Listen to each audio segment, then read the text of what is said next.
Nous allons nous intéresser durant cette séance à la SA avec directoire et conseil de surveillance. Nous avons vu, à l'occasion de la séance précédente, la SA avec directeur général et conseil d'administration. Il y a en effet deux modalités de fonctionnement de la société anonyme. C'est aux actionnaires de choisir celui qui leur convient et de l'inscrire dans les statuts. Intéressons-nous tout d'abord au conseil de surveillance. Le conseil de surveillance s'apparente au conseil d'administration dans l'autre version de la SA, à cette différence importante que le conseil de surveillance n'a pas pour mission de définir les grandes orientations stratégiques de la société. Afin d'exercer sa mission, le conseil de surveillance est destinataire tous les trimestres d'un rapport rédigé par le directoire. Ce rapport fait état des résultats obtenus, fait état des perspectives d'avenir de la société et le conseil de surveillance doit débattre du contenu de ce rapport. Le conseil de surveillance est un organe collégial qui est composé de 3 à 18 membres. C'est aux actionnaires de choisir le nombre des membres du conseil de surveillance qui leur paraît satisfaisant et de l'inscrire dans les statuts. C'est l'Assemblée générale des actionnaires aussi qui va élire les membres du conseil de surveillance. Ces membres du conseil de surveillance peuvent être actionnaires eux-mêmes, et ils le sont toujours. Le conseil de surveillance porte l'intérêt des actionnaires, exerce sa mission de vigilance dans l'intérêt des actionnaires, et donc il est tout à fait normal que ce soit des actionnaires qui siègent au conseil de surveillance.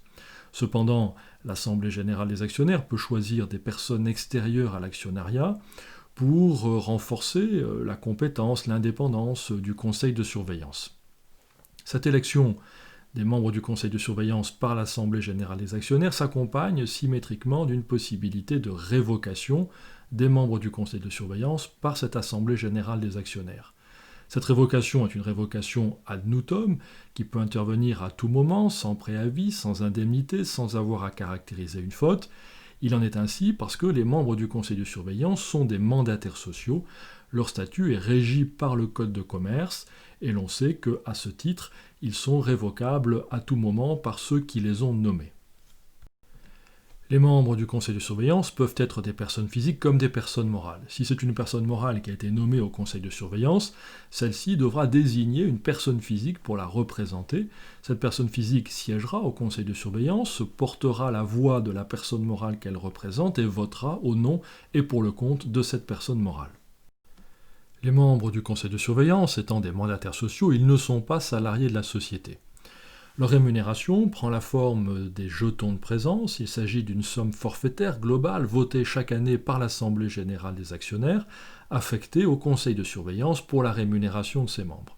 Charge au conseil de surveillance de répartir cette somme entre les différents membres du conseil. Les membres du conseil de surveillance sont élus pour une durée qui ne peut pas dépasser 6 ans. C'est aux actionnaires d'inscrire dans les statuts, dans la limite de ce plafond, la durée qui sera celle du mandat des membres du conseil de surveillance. Le conseil de surveillance doit choisir parmi ses membres un président du conseil de surveillance. La mission du président du conseil de surveillance consiste à convoquer les membres en conseil. Il va présider les séances, il va déterminer l'ordre du jour.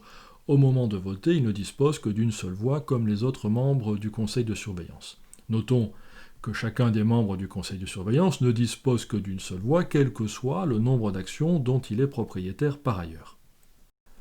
Le conseil de surveillance a donc un rôle limité de vigilance à l'égard des résultats obtenus par le directoire. Il exerce sa mission dans l'intérêt des actionnaires et tous les ans, il rend compte aux actionnaires à l'occasion de l'Assemblée générale annuelle d'approbation des comptes par le moyen d'un rapport qu'il va leur remettre qui fait état de l'appréciation qui est la sienne sur les résultats obtenus par le directoire. Le conseil de surveillance est cantonné dans un rôle de vigilance, cependant c'est le conseil de surveillance qui nomme les membres du directoire. C'est lui qui choisit chacun des membres du directoire, c'est lui qui choisit aussi le président du directoire.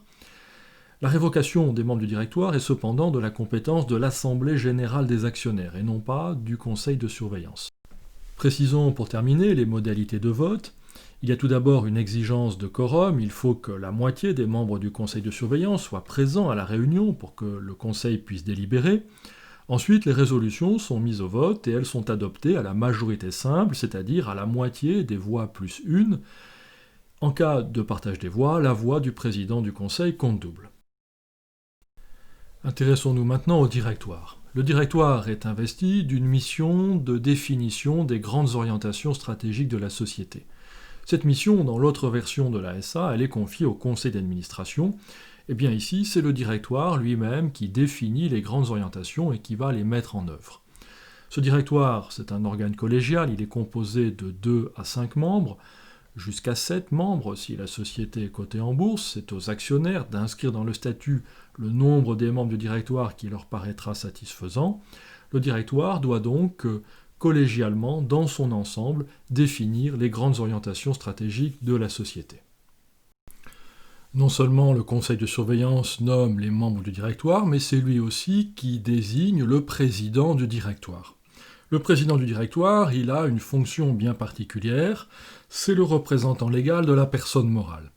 C'est donc lui qui va assurer la gestion quotidienne de la société, avec l'appui des autres directeurs.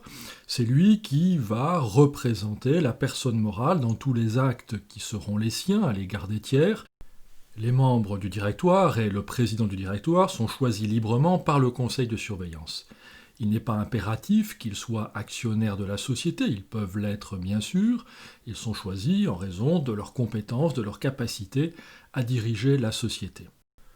Un point important qu'il convient de signaler, on ne peut pas être à la fois membre du conseil de surveillance et membre du directoire. Dans cette version de la SA, le cumul n'est pas possible.